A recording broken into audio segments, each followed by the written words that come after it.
नाव स्वराज्य न्यूज, रयतेचा बुलंद आवाज।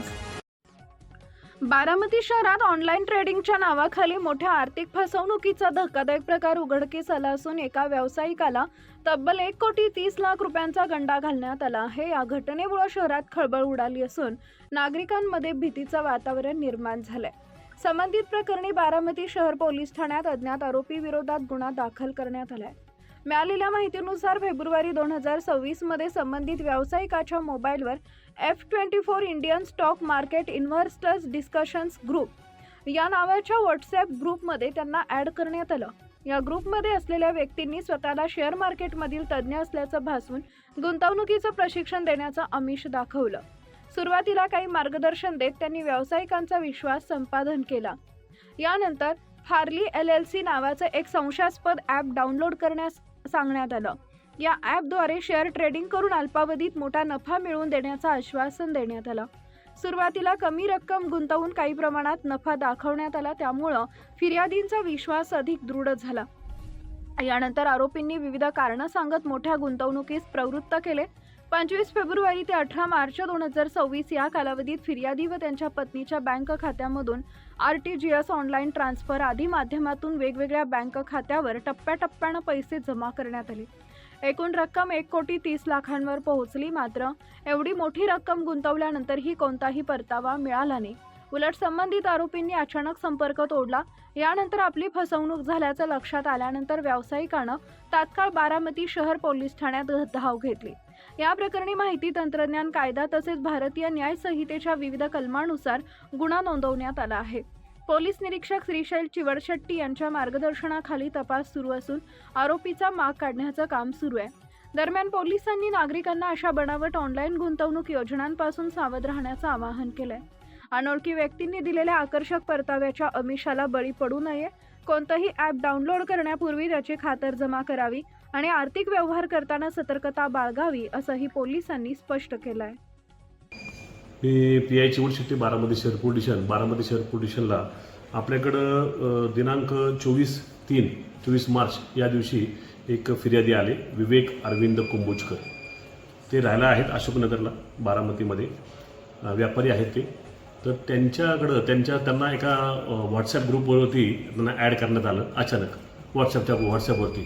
त्या ग्रुपमध्ये त्यांना शेअर मार्केटचं ट्रेनिंग दिलं आणि शेअर मार्केटचं ट्रेनिंग दिल्यानंतर शेअर मार्केट ट्रेनिंग त्यांना आवडलं पण की त्याच्यामध्ये त्यांनी शेअर मार्केटमध्ये कसा फायदा होतो त्यांना पटवून सांगण्यात आलं आणि त्यातूनच त्यांना एक लिंक पाठवण्यात आली आणि त्या लिंकवर त्यांनी डीमॅट अकाउंटसारखं त्यांनी अकाउंट होतं, त्याच्यामध्ये पैसे भरायचे होते आणि त्याच्यामध्ये पैसे गुंतवल्यानंतर त्यांना पैशाचं भरपूर पैसे मिळणार असं त्यांना आमिष बी त्यांना त्यामध्ये दाखवण्यात आलं। मग त्यांनी त्या लिंकला ते ॲड केलं आणि डीमॅट अकाउंट त्यांनी काढलं आणि त्याच्यामध्ये त्यांच्या सांगण्याप्रमाणे त्याच्यामध्ये जे ग्रुपधारक होता त्यांनी डीमॅट अकाउंट वगैरे त्यांनी सांगितलं होतं, ट्रेनिंग वगैरे दिलं होतं त्यांनी।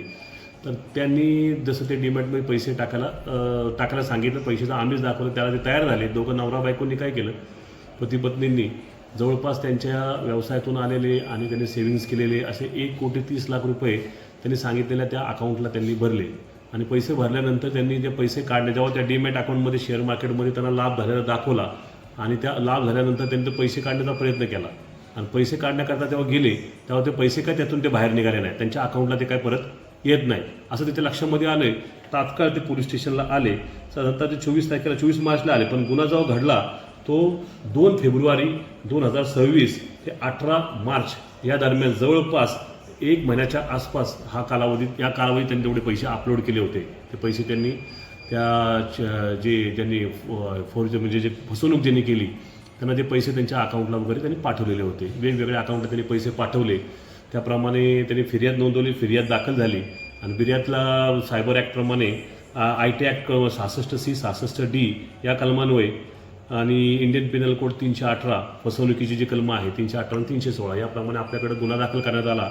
113/2026 हा गुन्हा दाखल करण्यात आला। हा गुन्हाचा सायबर IT ॲक्टचा गुन्हा असल्याने तो तपाससुद्धा माझ्याकडेच असला आहे आणि त्या गुन्ह्याच्या तपासामध्ये आम्हाला तात्काळ आम्ही मग 1930ला फोन लावला, आम्ही लावला पोलीस स्टेशनला आल्या 1930 ही अशी सायबर एक नंबर क्रमांक असा आहे की जो सायबरचा गुन्हा घडला तर या हेल्पलाईनला नंबरला जर फोन लावला तर आपले जे पैसे असतात ते ब्लॉक होण्यास किंवा ते पैसे फ्रीज होण्यास मदत होतात आणि तसा गुन्हा ते एक केलं. आणि दुसरी गोष्ट, ज्या अकाउंटला जे पैसे पाठवले तात्काळ आम्ही मग सायबर विभागाला संपर्क साधून ते जे क्रमांक आहेत अकाउंटचे क्रमांक, त्या अकाउंट क्रमांक त्यांना पाठवण्यात आले आणि त्या अकाउंट नंबरसुद्धा फ्रीज करण्यात आले.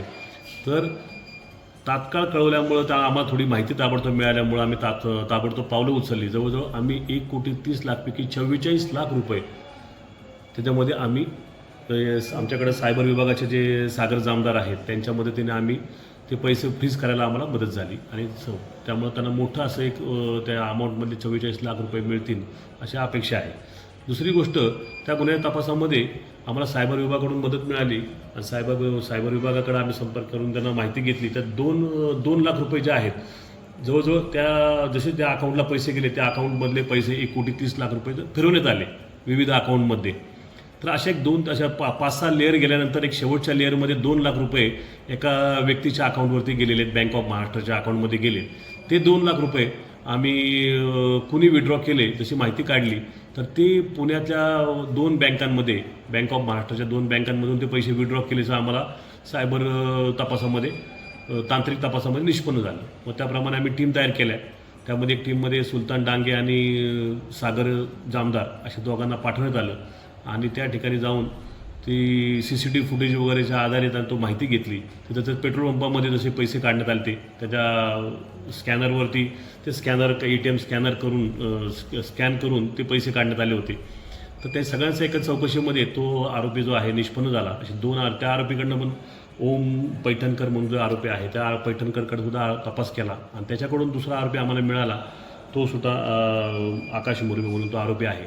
असं दोघांना आम्ही ताब्यात घेतलं आणि त्या ताब्यात घेतलेल्या आरोपीकडे सखोल तपास केला असता त्या 2 लाख रुपये त्यांनी विड्रॉ केलेत आणि विड्रॉ करून त्यांनी काय 4% कमिशनमधनं ते आरोपी ते पैसे काढून त्यांनी ते समोरचे जे फसवणूक करणारे आहेत त्यांना ते पैसे 1,90,000 रुपये त्यांनी रिटर्न दुसऱ्या वेगवेगळ्या अकाउंटमधनं त्यांनी त्या फसवणूक करणाऱ्यांनी मेसेज करून त्यांना सांगितलं. तर त्यांच्या अकाउंटवर त्यांनी परत 4 अकाउंटला त्यांनी SBIच्या अकाउंटवर त्यांनी पाठवले. तर त्या SBIच्या अकाउंटसुद्धा आम्ही फ्रीज करण्यासाठी पत्रव्यवहार केलेला आहे. अशा प्रकारे आम्ही 44 लाख रुपये आम्ही फ्रीज करण्याकरता आम्ही यशस्वी झालो आहोत. आणि अशा प्रकारे आम्ही आमचं सुद्धा आव्हान आहे नागरिकांना की जर असं सायबर क्राईमच्या संदर्भात त्यांच्यासोबत काय असं एखाद्या गोष्ट घडली तर जागेवरूनच 1930ला संपर्क साधायचं त्यांना आमचं आव्हान आहे की जेणेकरून तुमच्या जी अमाऊंट जी आहे एखाद्या अकाउंटमध्ये ट्रान्सफर झाली असेल तर फ्रीज व्हायला मदत होणार आहे. दुसरी गोष्ट, ती कंप्लीट लॉन्च झाल्यानंतर बरेचसे नेसेसिटी ॲक्शन जे आहेत, जो मनी ट्रेल असतो त्या अकाउंटमधून दुसऱ्या अकाउंटला, त्या दुसऱ्या अकाउंटमध्ये तिसऱ्या अकाउंटला असे लेअर सिस्टीममध्ये जे पैसे ट्रान्सफर होतात ते पैसेसुद्धा फ्रीज होण्यासाठी मदत होते. अशा प्रकारे आपले पैसे पुन्हा वाचवण्यासाठी खूप मोठं महत्त्वाचं पाऊल आहे 1930ला संपर्क साधायचं. या प्रवासामध्ये आम्हाला जे SP सर आहेत, ॲडिशनल SP सर आहेत, आमचे गणेश बिरादार साहेब, सुदर्शन राठोड साहेब आहेत, DYSP साहेब, त्यांनी अनमोल म्हणजे महत्त्वाचं खूप मोठं मोलाचं मार्गदर्शन केले आणि मदत केली. त्यामुळे 44 लाख रुपये आम्हाला या गुन्ह्यामध्ये फ्रीज करण्यासाठी मदत झालेली आहे.